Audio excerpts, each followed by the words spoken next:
बच्चा बड़ा प्यारा है। क्या नाम है इसका? रोहित।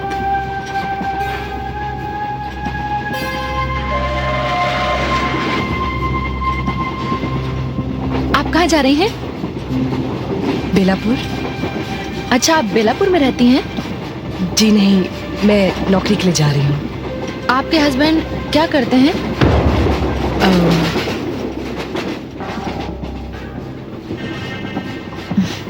मैं समझ गई। माफ करना बहन, सुख दुख तो जिंदगी में आते रहते हैं। आप बेलापुर में कहाँ जाएंगी? बेलापुर से 5-6 किलोमीटर दूर गीता देवी का महिला आश्रम है, वहाँ। हाँ हाँ, मैंने उनके बारे में सुना है। वो बहुत बड़ी सोशल वर्कर हैं। मैं बेलापुर से थोड़ी सी आगे रहती हूँ।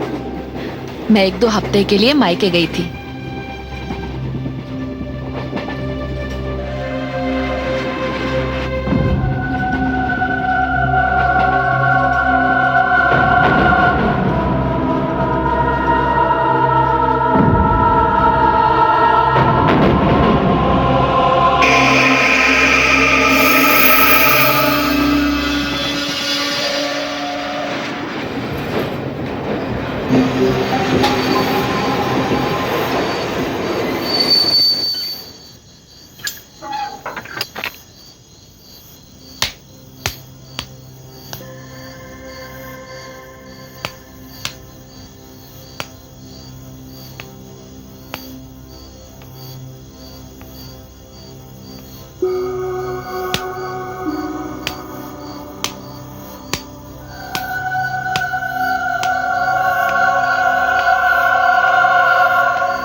Excuse me.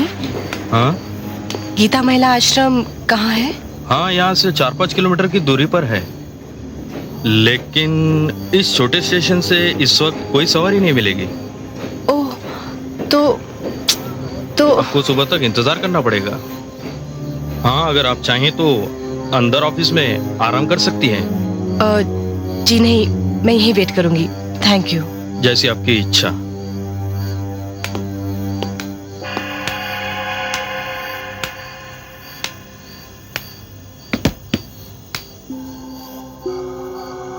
अब हम क्या करेंगे मम्मी?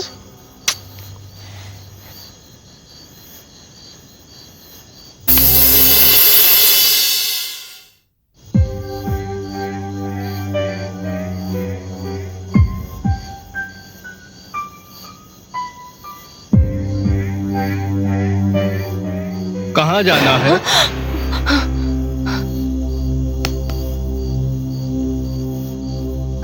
कहाँ जाना है?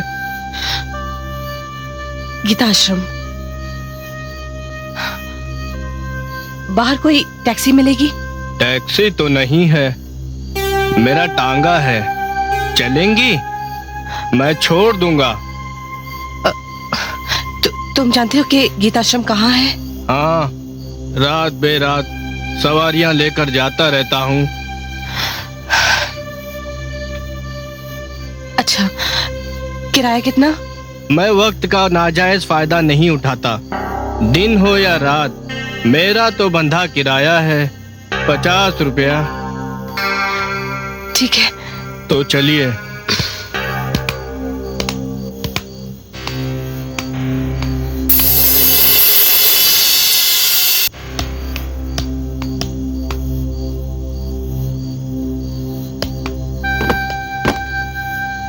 बैठ जाइए।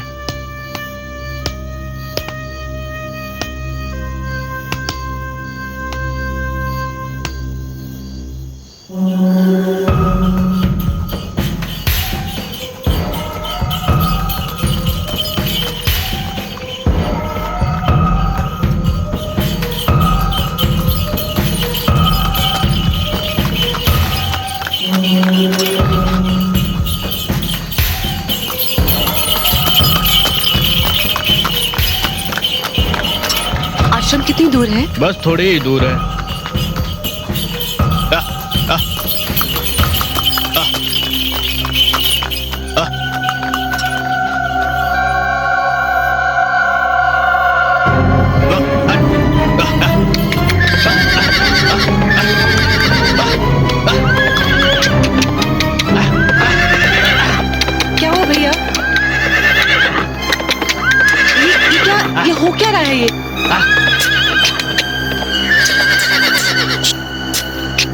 क्या हुआ? पता नहीं, घोड़ा आगे बढ़ता ही नहीं। जबरदस्ती करूंगा तो भी दक जाएगा, बेकाबू भी हो सकता है। अब आगे आपको पैदल ही जाना होगा। लेकिन इतनी भयानक और अंधेरी रात में? नहीं नहीं, आश्रम बिल्कुल सामने है, वो देखो, वो रहा। अच्छा, ये लो आपके पैसे।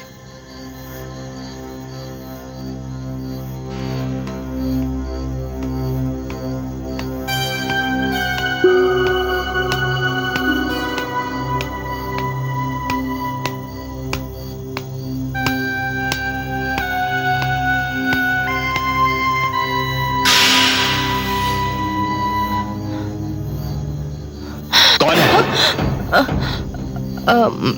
मेरा नाम छाया मलिक है। मुझे इस आश्रम के इंचार्ज की हैसियत से बुलाया गया है। अच्छा अच्छा, नमस्ते। पर आप यहाँ आई कैसे? हाँ? आपने शायद आश्रम को अपने आने की खबर नहीं दी, वरना आपको गाड़ी लेने चली आती। खैर कोई बात नहीं, आइए आइए आइए।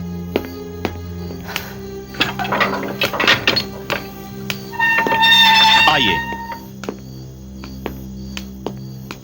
वो देखिए, वो रहा सामने ऑफिस। जाइए आप।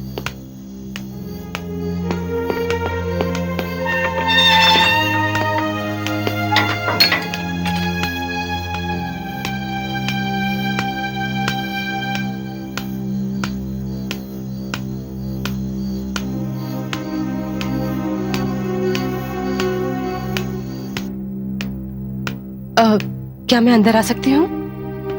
आइए।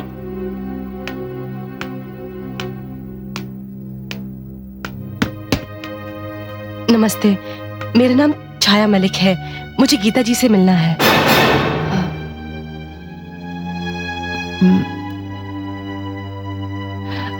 गीता देवी से? मेरे पास अपॉइंटमेंट लेटर है।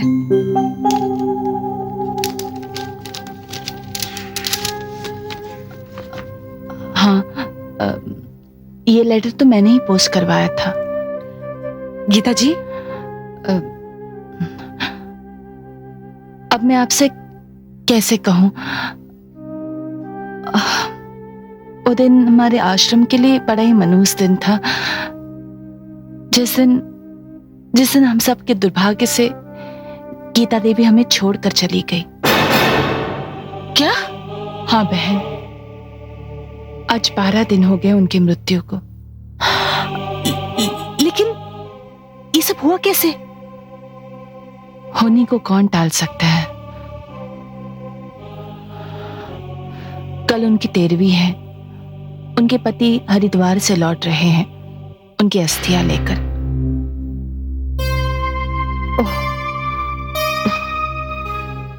देखिए बहन जी, अब इस छोटे बच्चे के साथ मैं इतनी रात को कहां जाऊंगी? आप आज की रात हमें यहीं ठहरने दीजिए, हम कल सुबह वापस चले जाएंगे। अरे आप ये क्या कह रही हैं? जी, अब जब नौकरी देने वाली ही नहीं रही तो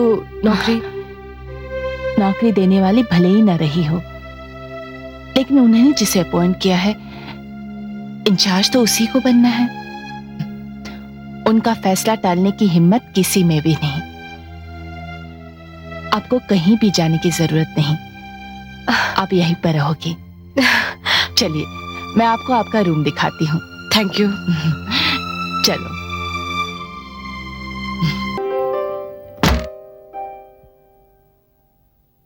आइए।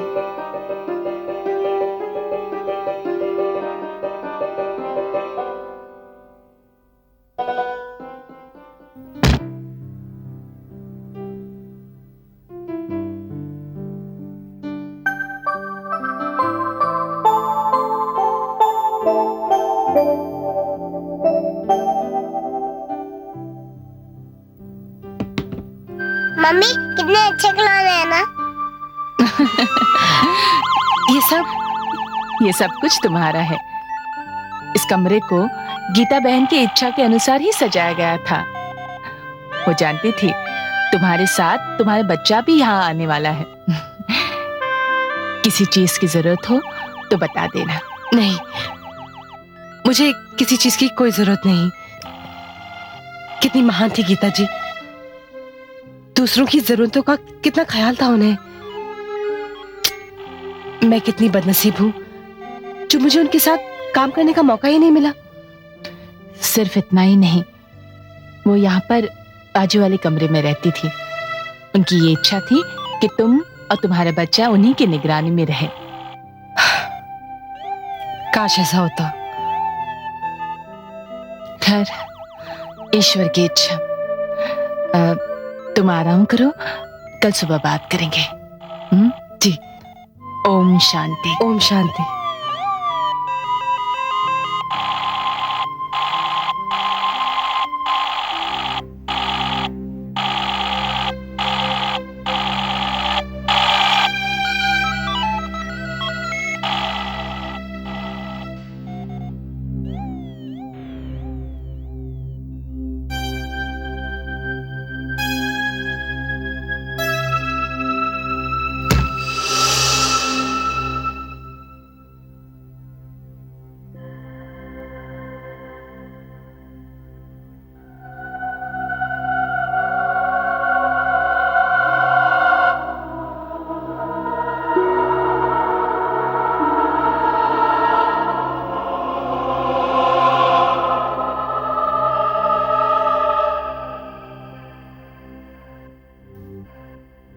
गीता जी, वैसे तो इस दुनिया में सदा रहने के लिए कोई नहीं आता, लेकिन जिस तरह आप इस दुनिया से चली गई, वैसे कोई जाता भी तो नहीं है। मुझे आपके साथ मेरी पहली मुलाकात अच्छी तरह याद है। आपका वो रह रहकर मुस्कुराता हुआ चेहरा मेरे सामने आता है। पता नहीं अब इन हालात में मैं यहाँ रह पाऊंगी या नहीं।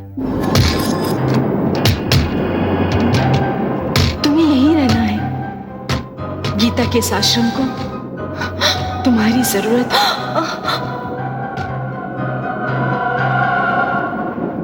अभी अभी मैंने जो आवाज सुनी, ये मेरे मन की आवाज है। शायद मेरा मन भी यही कहता है। गीता जी, मैं यहीं रहूंगी, यहां से कभी नहीं जाऊंगी। जो जिम्मेदारी आपने मुझे सौंपी है, उसे पूरा करने की कोशिश करूंगी।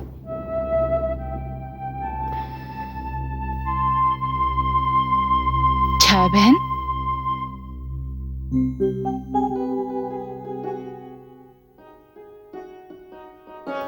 वो आपने कहा था ना कि गीता जी का कमरा मेरे कमरे के साथ ही है, इसलिए मैं अपने आप को रोक नहीं पाई।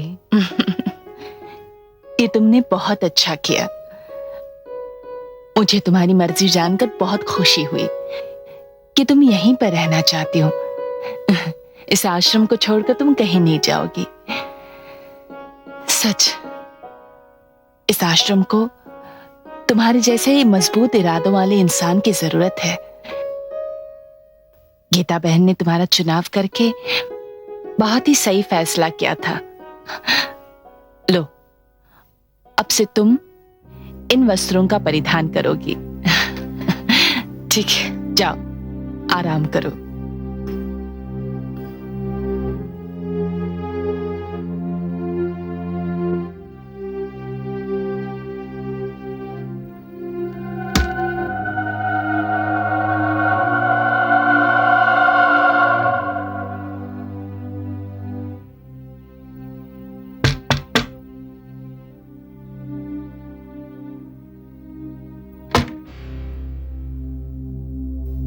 ओम शांति। छाया बहन, आप इस आश्रम के परिधान में बहुत सुंदर लग रही हैं। चले? कहाँ चलना है? भाई सेवानंद आज हरिद्वार से लौट कर आ रहे हैं। भाई सेवानंद? हाँ, गीता देवी को गीता बहन और उनके पति को भाई सेवानंद कहते हैं आश्रम के सारे लोग। आपको भी उन्हें भाई सेवानंद करके ही कहना होगा। ठीक है, चले? जी।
भाई सेवानंद। नमस्कार। ये लीजिए गंगा जल। भाई सेवानंद, अब इस आश्रम को चलाने के लिए एक नई इंचार्ज आई है। आप इस कलश को उन्हीं के हाथ में सौंप दीजिए। छाया बहन इस आश्रम की नई इंचार्ज।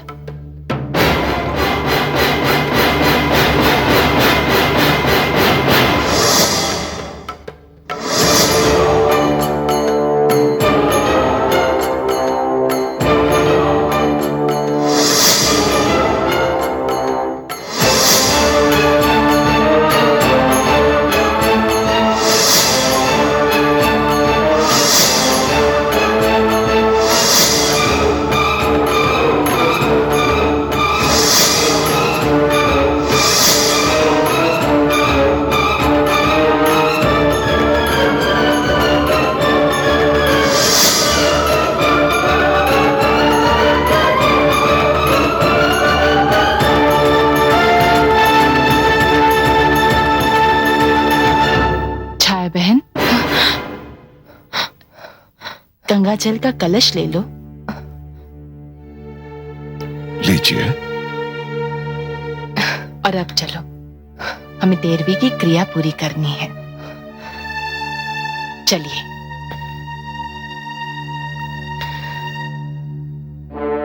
ओम शांति, ओम शांति।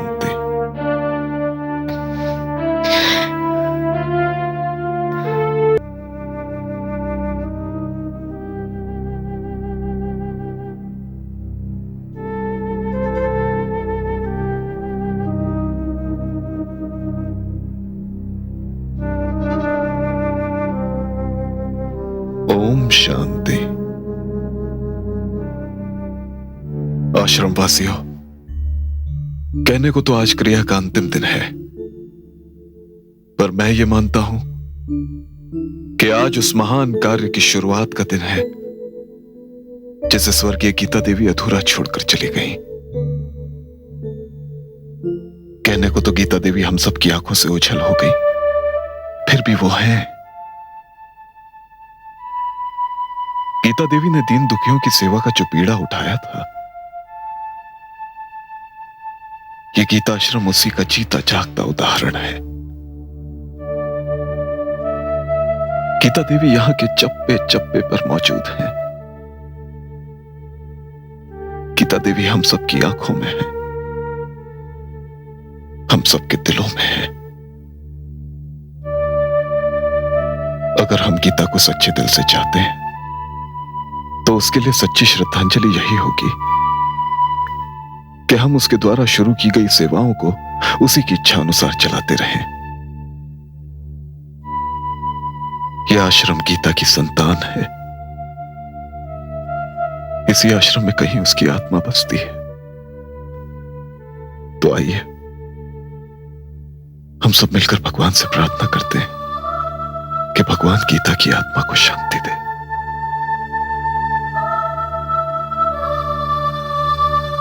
ओम शांति शांति शांति। ओम शांति शांति।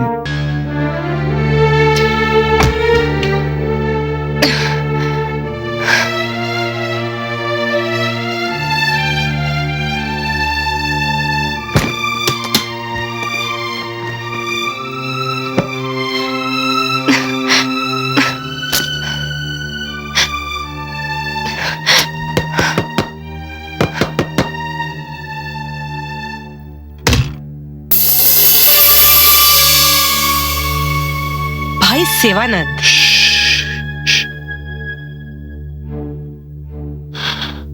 अरे बिना किसी शोर शराबे के मैं तुमसे कुछ बात करना चाहता हूं। लेकिन मैं देखो, अगर तुम शोर मचाओगी तो इसका नुकसान तुम्हें ही होगा, और मैं ये हरगिज नहीं चाहूंगा। बस थोड़ी देर के लिए मेरी बात सुन लो, उसके बाद जो जी मैं कहना, जो जी मैं करना। हाँ? हाँ।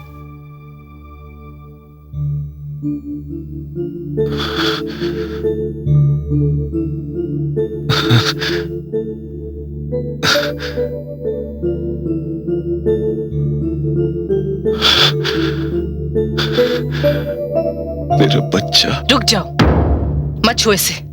इसे छूने का अधिकार तुमने खो दिया है। क्यों? ये मेरा भी तो बेटा है। ये कहते हुए तुम्हें शर्म नहीं आती? उन हालात में अपनी बीवी को छोड़ के गए जिनमें उसे अपने पति की सबसे ज्यादा जरूरत होती है। क्या दोष था मेरा? हाँ, क्या दोष था मेरा? ये कि मैंने तुमसे प्यार किया, तुम्हारे लिए अपना घर बार, अपने माँ बाप सबको त्याग दिया, यही दोष था मेरा?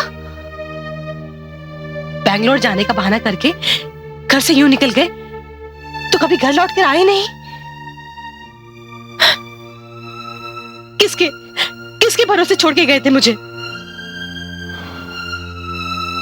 तुम्हारी सारी शिकायतें वाजिब है छाया। मैं तुम्हारा गुनहगार हूं।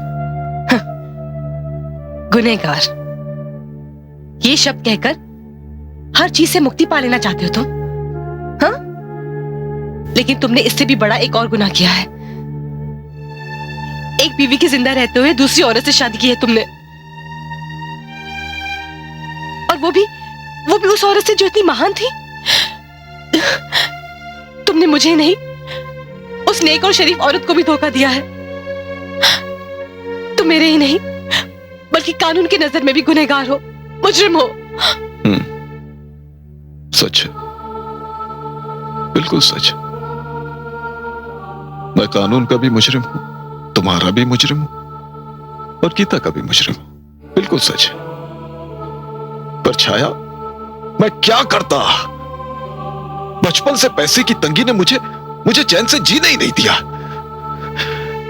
जब तुम मेरी जिंदगी में आई और जब ये बच्चा हमारी जिंदगी में आने वाला था, तब मेरा ज़मीर, मेरी आत्मा मुझे रह रहकर कहती थी कि मैं तुम लोगों को वो खुशियां नहीं दे सकता जिसके तुम हकदार हो। हाँ, और इसलिए उस शहर में तुमने मुझे एक बच्चा देकर दर दर की ठोकरें खाने के लिए छोड़ दिया। वाह वाह रे तुम्हारा ज़मीर, वाह रे तुम्हारी आत्मा। मैं सचमुच शहर से यही सोचकर निकला था छाया कि मैं इतना रुपया कमाऊंगा जिससे अपनी बीवी और बच्चे के लिए दुनिया की सारी खुशियां खरीद सकूं। पर किस्मत को कुछ और ही मंजूर था। मैं एक भयानक हादसे का शिकार हो गया। एक ऐसा हादसा जो मेरी जान भी ले सकता था। ऐसे वक्त में गीता मुझे जख्मी हालत में सड़क से उठाकर आश्रम में ले आई। उसने मेरा इलाज किया, मेरी सेवा की। जब मुझे होश आया तो मैं अपनी याददाश्त खो चुका था। धीरे धीरे मेरी हालत संभलने लगी, पर मेरी याददाश्त वापस नहीं आई। छाया, गीता ने मेरी बहुत सेवा की, इतनी सेवा कि उसकी सेवा के बोझ तले मैं दब सा गया। गीता से मेरा विवाह हो गया और मैं सुधीर मलिक से सेवानंद बन गया। सेवानंद, ये नाम मुझे कैसे मिला मैं खुद नहीं जानता। फिर अचानक एक दिन मेरी याददाश्त वापस आ गई तो मैं गीता को सब कुछ सच सच बता देना चाहता था, लेकिन मुझे पता चला कि गीता दिल की मरीज है। मैं लाख चाहते हुए ये नहीं बता सका उसे कि मैं सुधीर मलिक हूं, और ना ही ये बता सका कि मैं शादीशुदा हूं। छाया, मैं डरता था कि सच्चाई जानकर कहीं सदमे से गीता खत्म ना हो जाए। फिर मेरे सामने चुप रहने के सिवाय और हालात के आगे सर झुकाने के सिवाय और कोई रास्ता नहीं था। और इन 5 सालों में तुमने ये जानने की कोशिश कभी नहीं की कि तुम्हारी बीवी और तुम्हारे बच्चे किस हाल में है? वो जिंदा है या मर गए? छाया, मैं हालात के सुधरने का इंतजार कर रहा था, पर तकदीर के हाथों पे बस हो गया।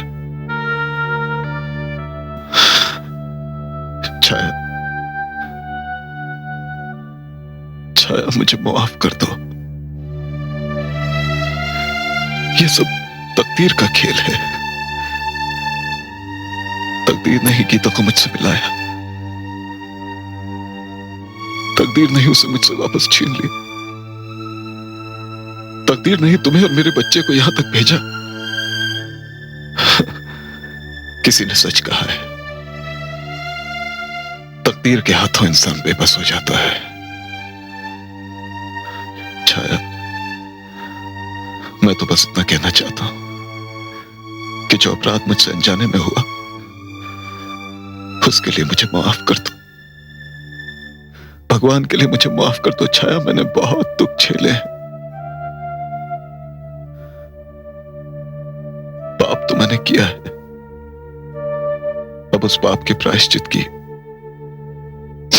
एक ही सूरत है, इस आश्रम की सेवा। छाया, तुम भी आश्रम की सेवा करने आई हो, मैं भी तुम्हारा हाथ बटाऊंगा। हम दोनों मिलकर दीन दुखियों की सेवा करेंगे। इससे गीता की आत्मा को भी शांति मिलेगी। पर छाया, मुझसे एक वादा करो कि तुम मुझे और इस आश्रम को छोड़कर कभी नहीं जाओगे। वादा करो मुझसे छाया, वादा करो मुझसे।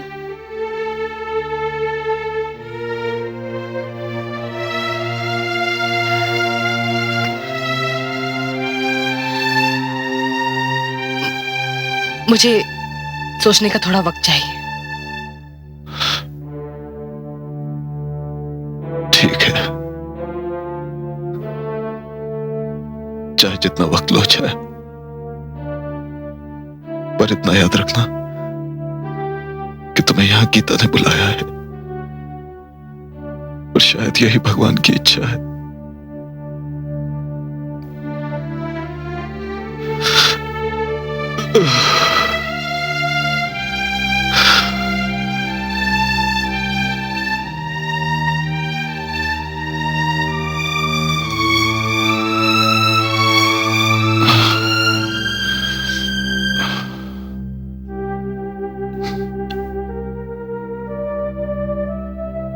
सदा सुखी रहो मेरे बच्चे।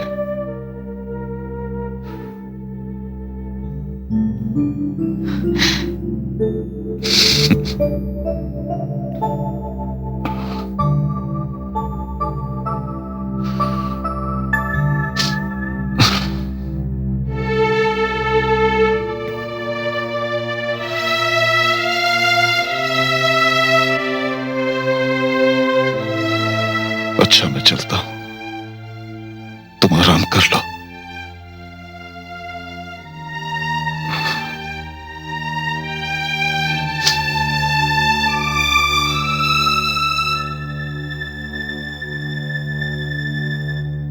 और याद रखना छाया, मैं यहां सुधीर मलिक नहीं, भाई सेवानंद हूं।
अरे तुम यहाँ इस वक्त क्या कर रही हो?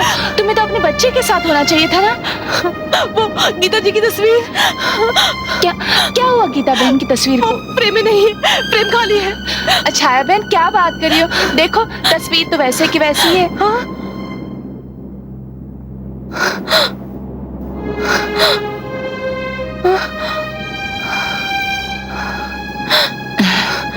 छाया बहन, लगता है तुम बहुत थक गई हो। जाओ जाओ जाकर आराम करो। कल से तुम्हें आश्रम की सारी जिम्मेदारियां भी तो संभालनी है। जाओ जाकर सो जाओ।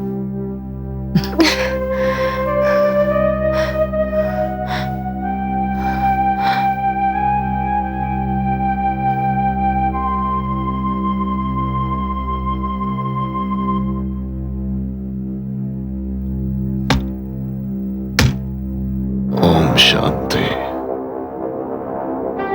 ओम शांति,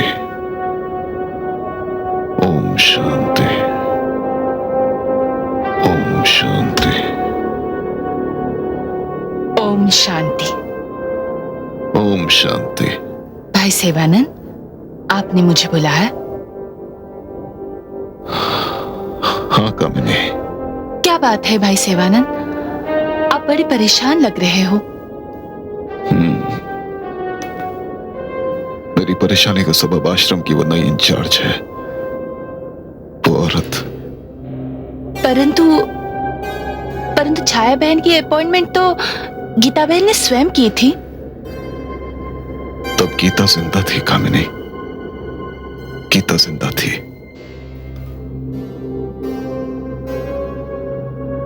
मेरी चिंता यही है कि एक अनजान औरत के हाथ में इतने बड़े आश्रम का इंतजाम सौंप देना क्या ठीक रहेगा। याद रहे कामिनी, अगर इस आश्रम को जरा भी नुकसान पहुंचा तो गीता की आत्मा को बहुत दुख होगा। मैंने इस आश्रम का नमक खाया है। जिस तरह से मैंने गीता बहन की उनके अंतिम सांस तक सेवा की थी, उसी तरह से मैं इस आश्रम की भी सेवा करूंगी। मैं छाया बहन का मार्गदर्शन करूंगी, आप चिंता न करें। ओम शांति शांति शांति, ओम शांति शांति शांति। नहीं नहीं, मैं यहां नहीं रह सकती। मैं अपनी पीड़ा, अपनी भावनाओं को छुपा नहीं पाऊंगी। मेरे और सुधीर के संबंध के बारे में लोगों को पता चल गया तो पता नहीं उसका परिणाम क्या होगा। हो सकता है मेरी वजह से आश्रम बदनाम हो जाए और ये सब देखकर गीता बहन की आत्मा को दुख होगा। मेरा यहां से चले जाना ही ठीक है, लेकिन जाने से पहले मैं उस महान आत्मा को प्रणाम करके आती हूँ।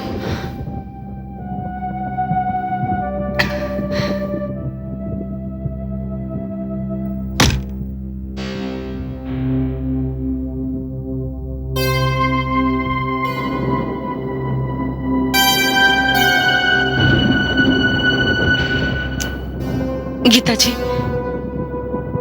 मैं आई तो थी इस आश्रम की सेवा करने, मगर मैं ये बात दुनिया के सामने नहीं आने देना चाहती कि मेरा पति ही आपका पति है, क्योंकि हो सकता है ये बात आपकी रुसवाई का कारण बन जाए। इसलिए मैं आश्रम छोड़ के जा रही हूँ।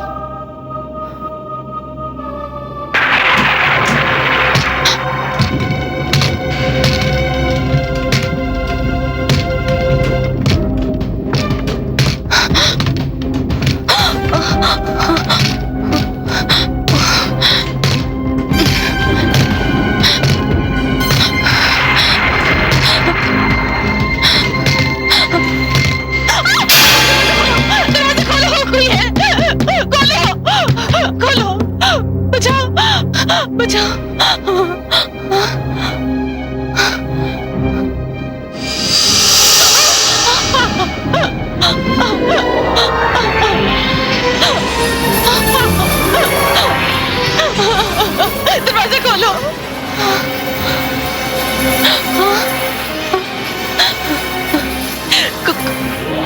कौन है? कौन है?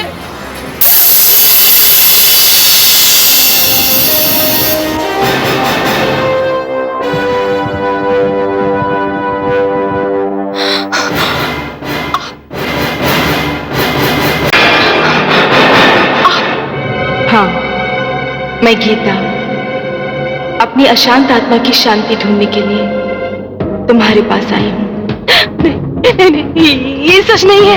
ये सच है छाया, मैं गीता की आत्मा हूं। लेकिन मैंने तो सुना है कि जो कुदरती मौत मरते हैं उनकी आत्माएं नहीं भटकती। नहीं छाया, मैं कुदरती मौत नहीं मरी। मेरी मौत दम घुटने से नहीं हुई, मुझे धीरे धीरे जहर देकर मारा गया। क्या? हाँ। कौन है आपकी मौत का जिम्मेदार? वही जिसकी मैं सुहागिन थी, यानी सुधीर मलिक उर्फ भाई सेवानंद। उसका यहां आने का सिर्फ एक ही मकसद था, मेरी दौलत हत्याना। उसने शराफत का ढोंग करके मुझसे शादी की। दवाई के नाम पर उसने धीरे धीरे मुझे जहर देना शुरू किया और उसकी साजिश से बेखबर एक दिन मैं मौत की नींद सो गई। बस तुम्हें यही बताने के लिए मेरी आत्मा बेचैन थी।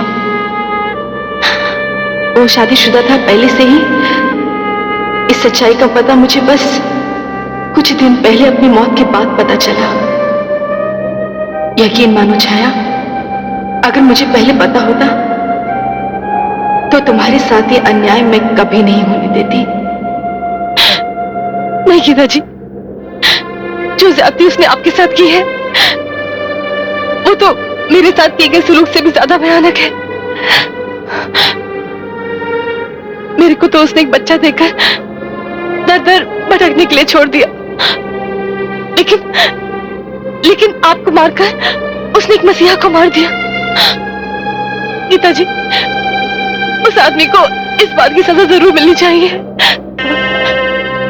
हाँ छाया, इसलिए तो मैं तुम्हारे पास आई हूं। तुम इस आश्रम को छोड़कर कहीं नहीं जाओगी। वो इंसान एक अपराधी है। उसने तुम्हारे बच्चे के साथ अन्याय किया है, उसने मेरे साथ अन्याय किया है। यह आश्रम जो गरीबों के लिए है, उनकी मदद के लिए उसे नुकसान पहुंचाने की कोशिश की। वो एक मुजरिम है छाया, और उसे सजा तुम दोगी। मैं? हाँ छाया, उसकी सबसे बड़ी बदनसीबी यह है कि तुम इस आश्रम में आ गई। अगर तुम यहां ना आती तो इस राज पर से पर्दा कभी नहीं हटता और वो यूं ही भाई सेवानंद बनकर यूं ही दुनिया को धोखा देता रहता। छाया, अब ये लड़ाई तुम्हें लड़नी है, अपने बच्चे के लिए, मेरे लिए, इस आश्रम के लिए और इस आश्रम में जो दीन दुखियारे हैं उनके लिए। हाँ गीता जी, मैं ये लड़ाई लड़ूंगी। मैं ये आश्रम छोड़ के नहीं जाऊंगी। तुम्हें हर कदम पर सावधान रहना पड़ेगा छाया। वो इंसान बहुत खतरनाक है। जो एक खून कर सकता है वो दूसरा भी खून कर सकता है। गीता जी, अब मुझे अंजाम की कोई परवाह नहीं। नहीं छाया, तुम्हें अंजाम की परवाह करनी पड़ेगी, क्योंकि तुम अकेली नहीं हो। तुम्हारे साथ तुम्हारा बच्चा है। अब ये लड़ाई कैसे लड़नी है ये मैं तय करूंगी। बस तुम्हें मेरा साथ देना होगा। ठीक है, अब आप जैसे बोलेंगी मैं वैसे करूंगी। ओम शांति।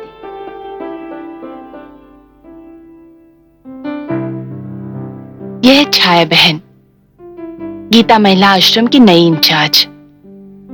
और छाया बहन, ये है हमारे आश्रम के ट्रस्टीज।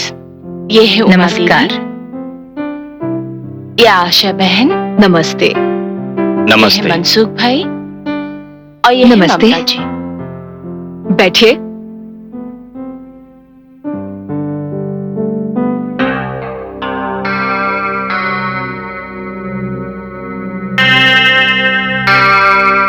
छाया बहन, सबसे पहले इन कागजात पर आप दस्तखत कर दीजिए प्लीज।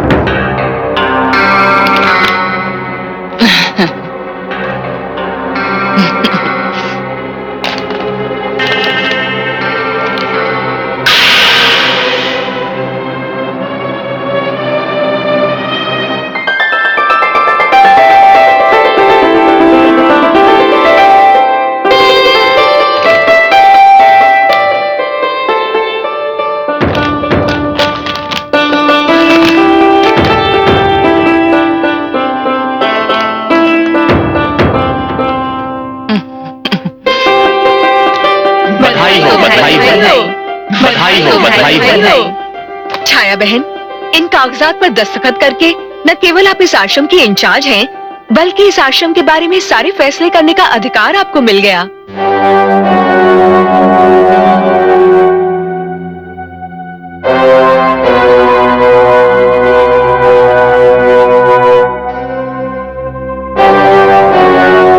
भाई सेवानंद, आप तो जानते होंगे और गीता बहन ने तो आपको बताया ही होगा, जो औरत आज पोस्ट पर आ रही हैं, उनको इस आश्रम की सारी जिम्मेदारी और सारे अधिकार सौंप दिए हैं। हाँ, कहा था गीता ने मुझसे, कहा था। छाया देवी, बड़े आश्चर्य की बात है कि गीता जी ने मरने से पहले हम सबसे ये कहा था कि अगर मुझे कुछ हो जाए तो मेरे मरने के बाद इस आश्रम की नई इंचार्ज चुन लेना और उसे गीता जी के रूप में ही देखना। और उन्होंने ये भी कहा था कि आपको गीता के रूप में नई इंचार्ज मिल जाएगी। छाया बहन, जो विश्वास आपके लिए गीता बहन के मन में था, उसी की वजह से गीता बहन ने ये अधिकार आपको सौंपा है। एक हिसाब से यूं ही समझ लीजिए, गीता बहन ये आश्रम आपके नाम वसीयत करके गई हैं। अब हम ट्रस्टीज भी इन कागजात पर दस्तखत करके गीता बहन की अंतिम इच्छा का सम्मान करते हैं।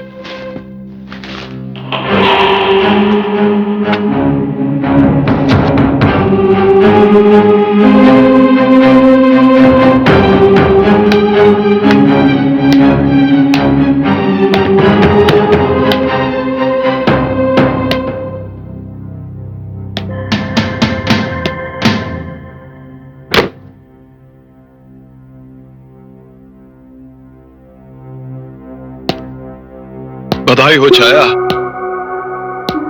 अब तो पूरा आश्रम ही तुम्हारे हाथ में आ गया है। मेरा और तुम्हारा काम अब और भी आसान हो गया है। फिर भी एक सवाल पूछना चाहता हूं तुमसे।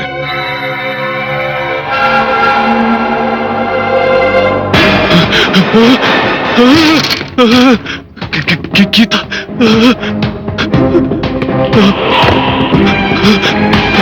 अरे छाया, आपकी तबीयत तो ठीक है? हाँ, वो कहाँ गई? हाँ, लेकिन हुआ क्या? नहीं छाया, वो तुम आपको देखकर तो ऐसे लग रहा है जैसे आपने जागती आंखों से कोई भयानक सपना देखा हो।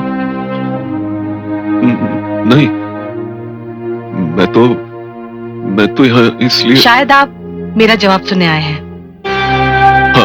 हाँ, मैं तुम्हारा जवाब सुनने आया हूं। क्या जवाब है तुम्हारा?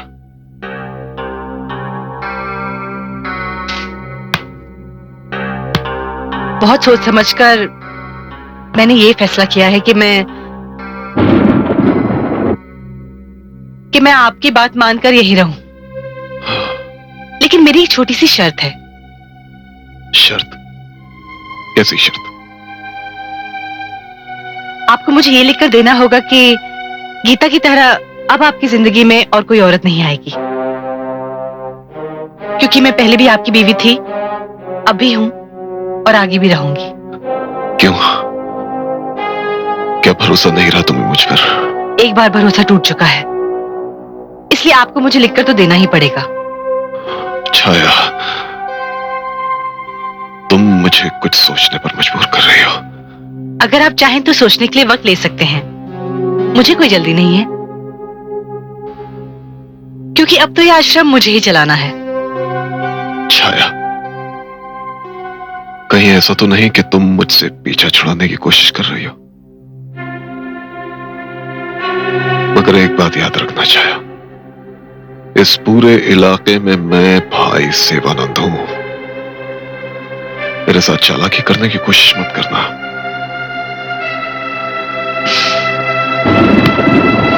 मैं मजबूर लाचार औरत, मैं क्या चालाकी करूंगी आपके साथ? हाँ, लेकिन आप जितनी जल्दी जवाब देंगे उतना अच्छा है मेरे लिए।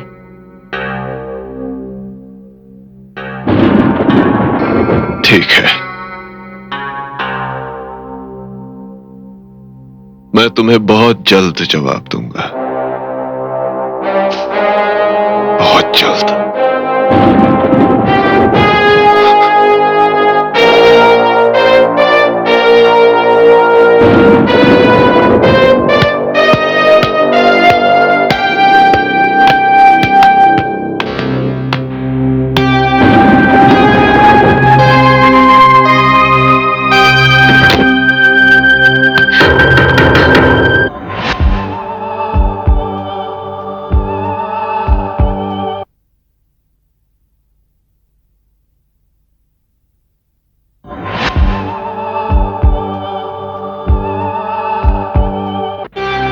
गीता जी, आप?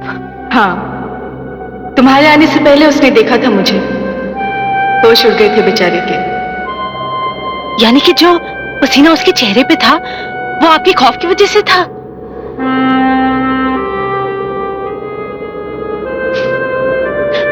लेकिन गीता जी, आपने मुझे ये नहीं बताया था कि आपने आश्रम के सारे अधिकार मुझे दे दिए हैं।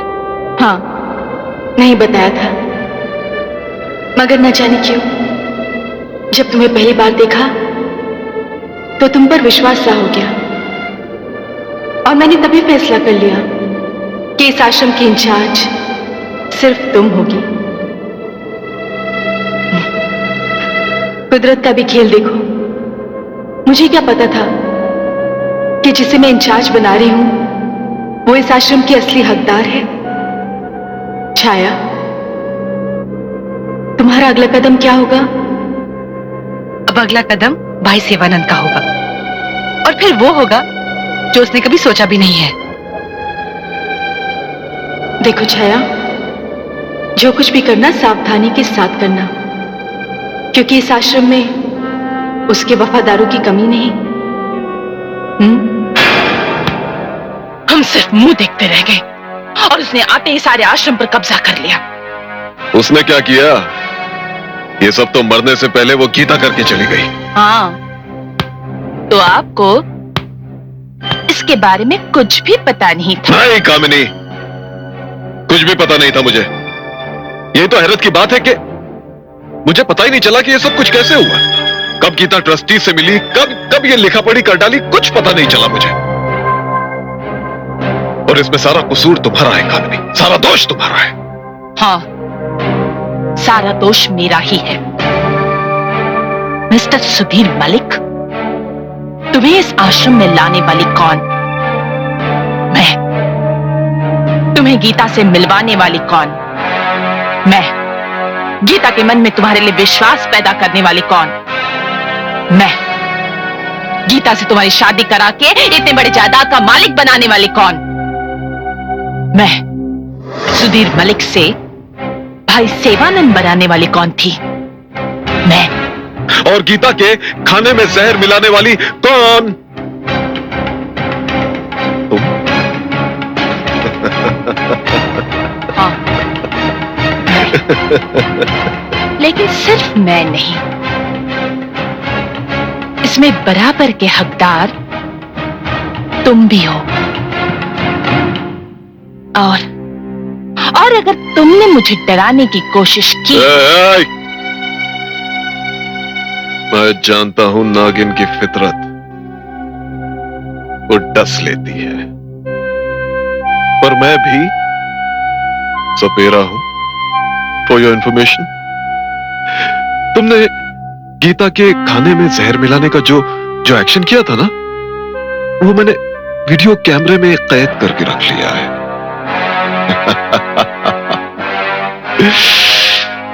बहुत चालू आदमी हूं मैं कामिनी, बहुत चालू आदमी हूं।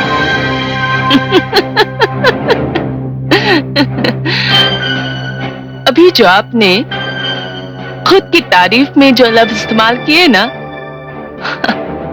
आपके कारनामे उससे बहुत बड़े हैं।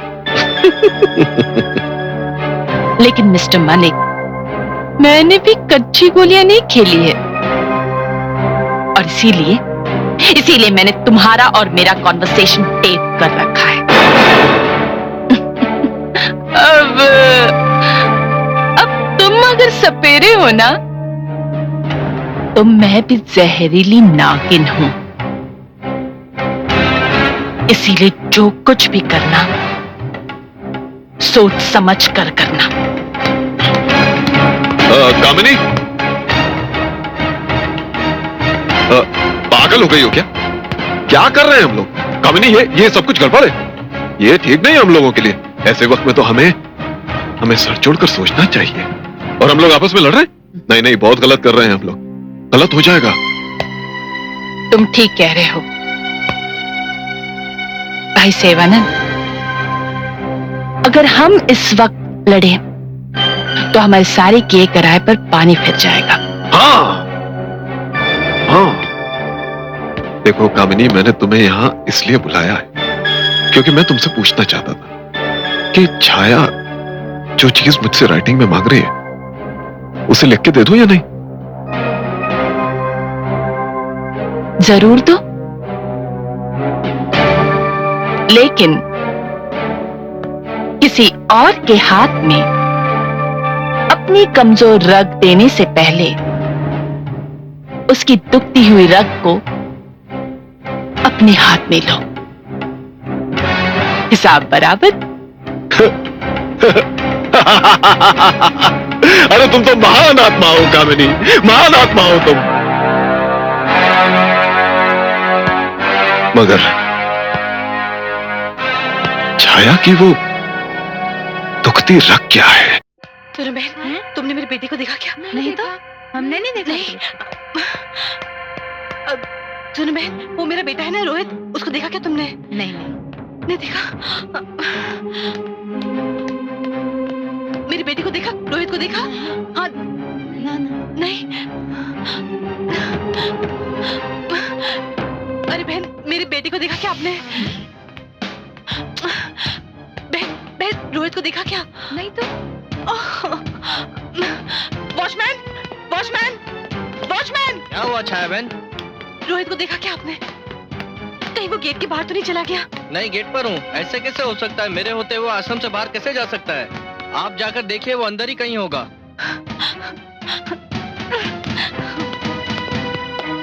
क्या कह रही हो छाया? इतना छोटा बच्चा आश्रम छोड़कर कहां जा सकता है? मैंने पूरा आश्रम छान मारा, वो कहीं नहीं मिला। कहीं ऐसे तो नहीं कोई उसे? नहीं, आश्रम में इतने सारे लोगों की मौजूदगी में ये नामुमकिन है। हमें पुलिस को खबर करनी चाहिए। पुलिस? दिमाग खराब हो गया तुम्हारा? इस आश्रम में आज तक पुलिस नहीं आई है और तुम? आज तक इस आश्रम से कोई बच्चा भी तो गायब नहीं हुआ है। तुम कुछ भी कहो, मैं पुलिस में खबर करूंगी। छाया, सोच लो छाया। देखो, अगर बच्चा किसी गलत हाथ में पड़ गया तो पुलिस को खबर करने से उसकी जान को खतरा भी हो सकता है। इसका मतलब ये हुआ कि इस आश्रम से किसी ने मेरे बच्चे को अगवा किया है। अगवा? मगर कौन कर सकता है ऐसा? हा? या तो कोई ऐसा शख्स होगा जिसको तुमसे कोई खतरा हो और जो जानता हो कि बच्चा मां की कमजोरी होता है।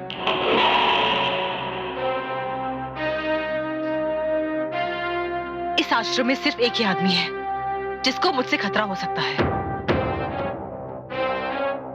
कौन है वो आदमी? वो आदमी हो तुम। मैं? पागल हो गई हो क्या? छाया, एक बाप अपने बच्चे को अगवा कर सकता है क्या? जो इंसान बाप का फर्ज निभाना जानता हो वो अगवा नहीं कर सकता, लेकिन जो बाप होने का नाटक कर रहा हो वो ही काम कर सकता है। अभी बात मेरी समझ में आई कि जो बात मैंने तुमसे लिखकर मांगी थी उसकी वजह से तुमने हरकत की है।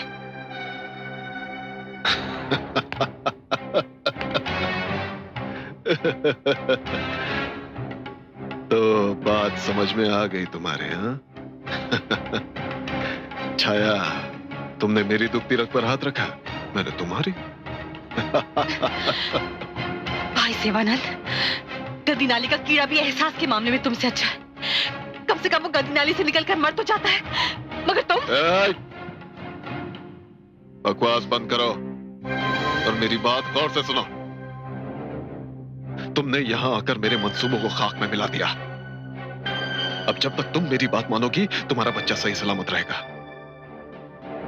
और अगर तुमने मेरे साथ कोई चाल चलने की कोशिश की तो नतीजे की जिम्मेदार तुम खुद होगी। ये मत समझना कि आश्रम का सारा कारोबार तुम्हारे हाथ में आ गया तो तुम आसानी से मुझे काबू में कर सकती हो। ये गलतफहमी है तुम्हारी। अगर मेरे बच्चे को कुछ हुआ ना तो तुम सोच भी नहीं सकते कि मैं क्या कर दूंगी। तुम्हारे बच्चे को तब तक कुछ नहीं होगा जब तक तुम अपनी जुबान बंद रखोगी। मैं हैरान हूं तुम्हारी इस हरकत पर। किस तरह के इंसान हो तुम? तुमने इस महिला आश्रम में भी अपने गुंडे पाल रखे हैं। गुंडे नहीं है, वो तो सेवक है इस आश्रम के। मेरा बच्चा कहाँ है? आखिर तुम चाहते क्या हो? तुम्हें सब कुछ पता चल जाएगा, लेकिन वक्त आने पर। फिलहाल तुम अपने कमरे में जाओ। मैंने कहा ना, जाओ।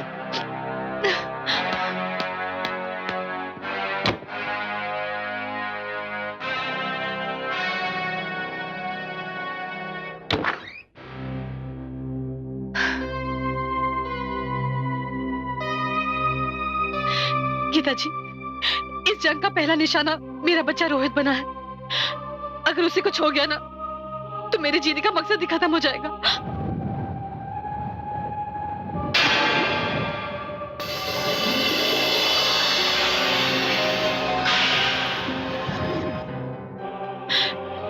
गीता जी, डरो नहीं छाया, ऐसा कुछ नहीं होगा। ये लड़ाई सिर्फ तुम्हारी नहीं, मेरी भी है, और इस लड़ाई में तुम हारी नहीं हो। ये हमारा पहला मोर्चा है और इसमें दुश्मन की चाल कामयाब नहीं होगी। छाया, तुम अपने बच्चे को नहीं देख सकती, मैं आत्मा हूं। मैं तुम्हारे बच्चे को देख सकती हूं। तुम्हारा बच्चा एकदम सुरक्षित है। अब हमें ये देखना है कि दुश्मन की अगली चाल क्या होगी।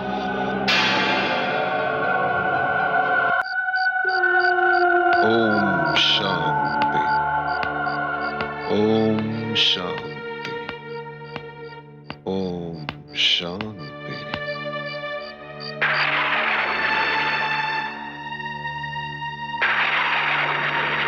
कौन है आप? आश्रम के नियम के हिसाब से इतनी रात्रि को कोई बाहर नहीं रह सकता। कहिए ना, कौन है आप?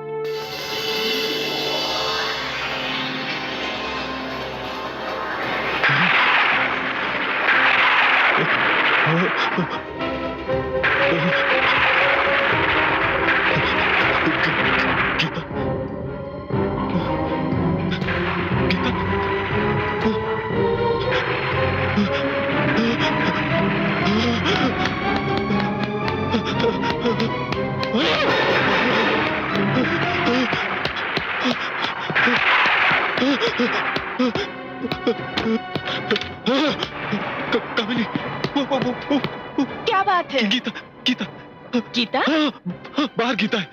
ये कैसे हो सकता है? कामिनी, बाहर गीता है। मैं देख कर आती हूं।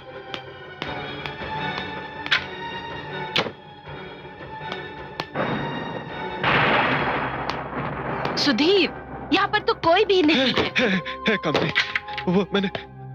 वो मुझे अपनी बड़ी बड़ी आंखों से घूर घूर कर देख रही थी और मेरा पीछा भी किया उसने। कम ऑन सुधीर, तुम जैसे समझदार इंसान से मुझे ये उम्मीद नहीं है। जरूर कोई सपना देखा होगा। नहीं कामिनी, मैंने कोई सपना नहीं देखा। मैंने अपनी जीती जागती आंखों से देखा है उसे। और पहली बार नहीं, मैंने पहले भी उसे छाया के कमरे में देखा था, लेकिन तब मैंने समझा था कि मेरा वहम होगा। लेकिन नहीं, ये हकीकत है, सच है, ये सच है। कैसे यकीन करूं इस बात पर?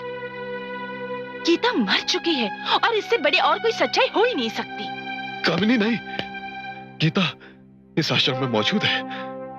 गीता जिंदा है। सुधीर, गीता जिंदा है। तुम मुझे डराने की कोशिश कर रहे हो। कामिनी, मुझ पे बेकार का शक मत करो और मेरी बात गौर से सुनो। देखो, छाया का आश्रम में इंचार्ज बन के आना इत्तेफाक हो सकता है, मगर हम दोनों के पता चले बगैर गीता का अपनी मौत से कुछ दिन पहले आश्रम के ट्रस्टी से मिलना और सारा चार्ज अपने हाथ पे ले लेना, ये शायद गीता को अपनी मौत के बारे में इल्म हो गया, या फिर उसे छाया के बारे में पता चल गया हो, या ये भी हो सकता है कि उसे हमारे बारे में पता चल गया। सुधीर, मुझे डर लगने लगा है। हाँ कामिनी, मामला बहुत संगीन हो गया है। अब हमें कुछ ना कुछ तो करना ही पड़ेगा। कुछ ना कुछ तो करना ही पड़ेगा हमें। हाँ,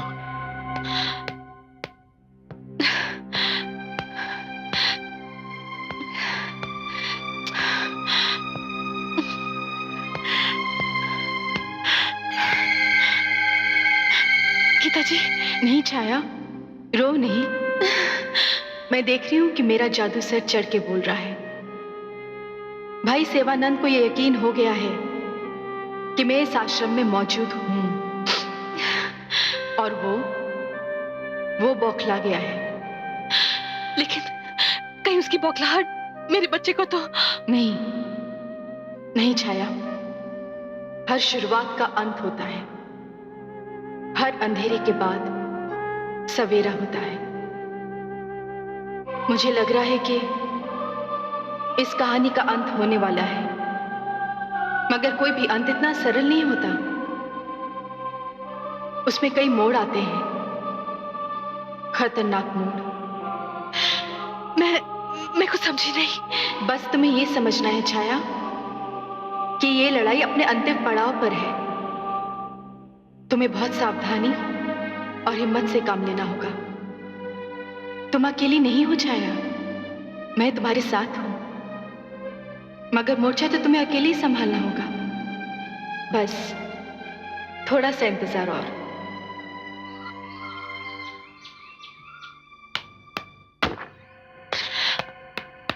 तुम, क्या बात है? तुम्हें मेरे साथ चलना होगा, भाई सेवानंद ने बुलाया है।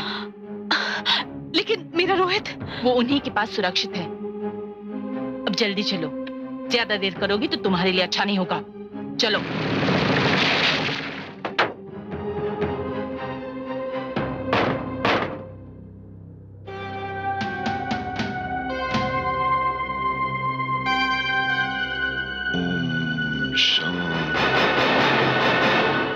ओम शांति, शांति।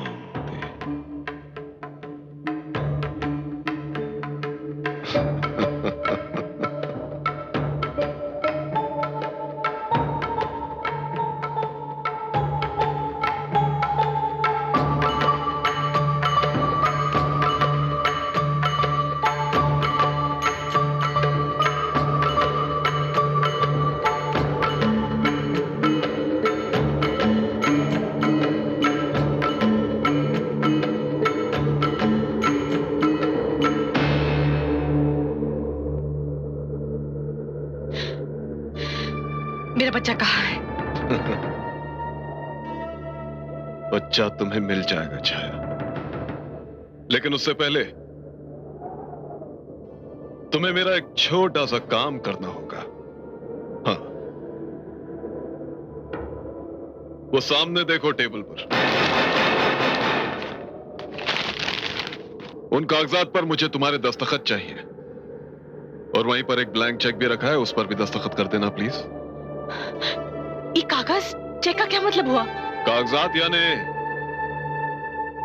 पावर ऑफ अटर्नी मेरे नाम का, और वो ब्लैंक चेक गीता महिला आश्रम का, जिससे मैं जब चाहे जितने चाहे पैसे निकाल सकता हूं।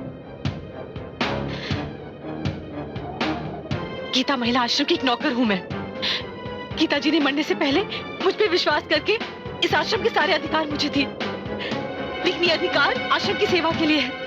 ये आश्रम मेरी मिल्कियत नहीं है, 3 दुखियारों की अमानत है ये। नहीं, मैं उन कागजात पर दस्तखत नहीं करूंगी, और ना ही उस चेक पर। अच्छा, दस्तखत नहीं करोगी? जरा अपने पीछे देखना।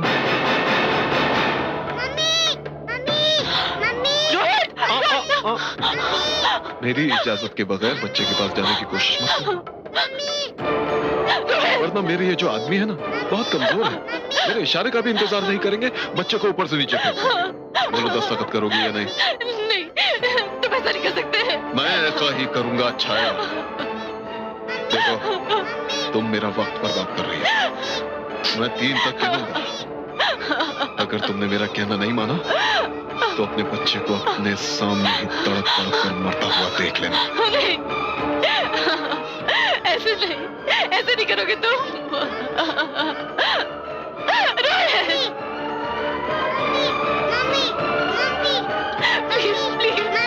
मैं सिर्फ 3 तक गिनूंगा छाया। मैं तुम्हारा हाथ जोड़ती हूँ, मेरे रोज को छोड़ दो प्लीज प्लीज। प्लीज प्लीज मेरे रोज को छोड़ दो। सुधीर, तुम ऐसे कैसे कर सकते हो? रोज तुम्हारा भी तो बेटा है। प्लीज मैं तुम्हारा हाथ जोड़ती हूँ, ऐसा मत करो। छोड़ दो उसको, प्लीज छोड़ दो उसको, प्लीज छोड़ दीजिए उसको, प्लीज। प्लीज मेरे रोज को छोड़ दो।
गीता जी। छाया, आओ और अपने बच्चे को ले जाओ। Mummy mummy. रोहित रोहित रोहित रोहित रोहित मेरे बच्चे, मेरे बच्चे रोहित। छाया, अपने बच्चे को लेकर यहाँ से जाओ। हाँ जाओ छाया, जाओ।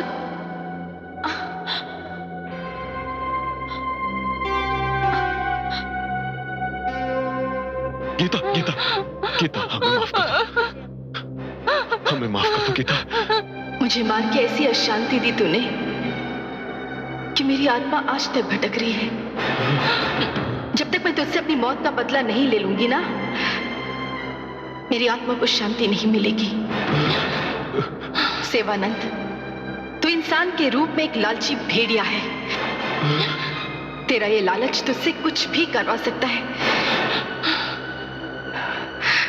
मैं शायद तुझे माफ भी कर देती, मगर तू तो एक मासूम बच्चे की जान लेना चाहता है, और वो भी उसका बाप होके। मैंने कुछ नहीं किया। मैंने कुछ नहीं किया गीता। जो कुछ मैंने किया ना, ये इस औरत के कहने पर किया। इस औरत के। हाँ। गीता बहन, हमें माफ कर दो हमें। जितना नीच तू है उतनी ही नीच ये औरत है। कामिनी, तुझे याद है मैं तुझे कहां से लेकर आई थी जब एक गाड़ी ने तुझे सड़क पर उड़ा दिया था? मैंने तुझे जिंदगी दी थी और तूने मुझे मौत। तू तो मेरी सौत भी बनना चाहती थी और बन भी जाती अगर छाया ना आती तो। गीता बहन, मुझे माफ कर दो मुझे। नहीं, तुम दोनों का गुनाह माफी के लायक नहीं है। जिस तरह तुम दोनों ने इस बच्चे को नीचे फेंका, उसी तरह मैं भी तुम दोनों को ऊपर से नीचे फेंकूंगी। हमें माफ कर दो। बस यही सजा है तुम दोनों की। गीता आगे नहीं आना। हमें माफ कर दो गीता माफ कर दो। गीता हमें माफ कर दो।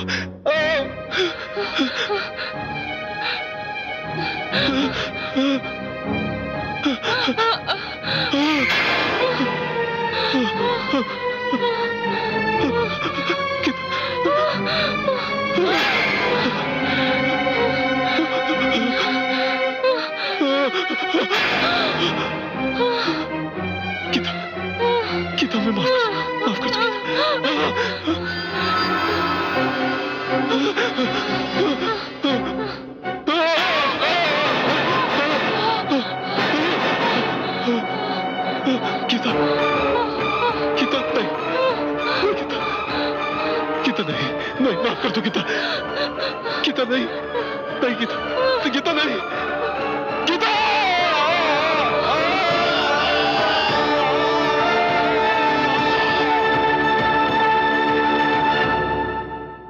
हमारा इस एपिसोड का प्रश्न है, गीता देवी की हत्या किसने और कैसे की? प्रश्न एक बार फिर, गीता देवी की हत्या किसने और कैसे की?